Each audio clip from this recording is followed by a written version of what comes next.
This is Living Power with Dan Hurst.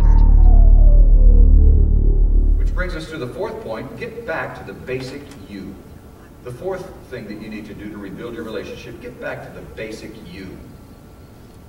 Well, common ground is a key, I think, in a relationship. Oh, we have this in common. You know, this is important, and we really enjoy doing these sort of. We love to collect stamps together. Boy, there's a way to build a relationship. How many of you built your relationship on collecting stamps? I don't want to embarrass you, but yeah, I can see two of you. See that? Sorry. Well, common ground is the key to a relationship. And by the way, you know what? Some people are going to watch this on the internet, and I'm going to get email. We like being full of whatever it is they call those. What do they call stamp collectors? See, you guys don't even know. You don't know. What? Can't say that in church. Something, well, yeah, that. I always thought that was some type of socks or hose or something, you know. Oh yeah, leave it to the teacher to know that, you know. All right. The analogy is often used in a case like this is that in a relationship, you have to have a common ground, but you also have to have an ingredient called attraction. There has to be an attraction to each other. And the analogy that's often used is that of magnets.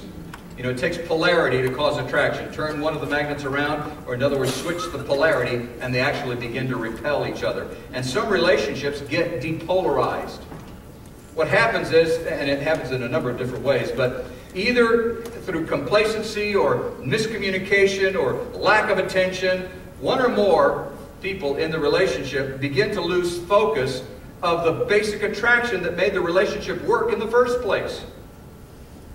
And that relationship begins to lose its polarity, and the persons can actually begin to repel each other. And in some cases, the other person begins to assume or attempt to assume that polarity. And for example, and the easiest example is to give one in a couple relationship, where over time the couple begins to switch roles. Have you ever known any couples like that? What may have attracted them to each other originally was that one was really focused and organized, and the other one was really free-spirited and outgoing. And they found that attracting to each other. And then as over time, as they spent time together and their relationship grew, the one that was organized and focused became a little frustrated or disinterested in that characteristic, or may have directed his or her energy in a different direction into something else. And the other person started resenting that and even felt it necessary to take on some of that characteristic, because somebody in this relationship needs to be focused and organized.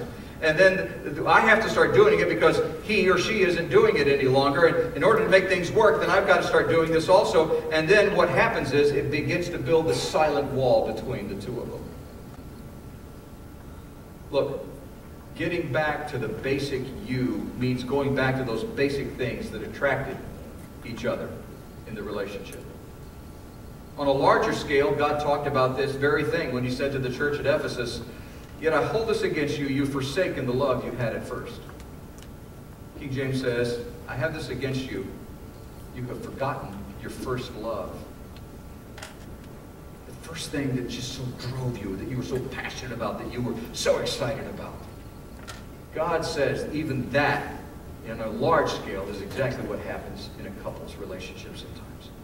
Or in a business relationship, or in a family relationship, or in a friendship.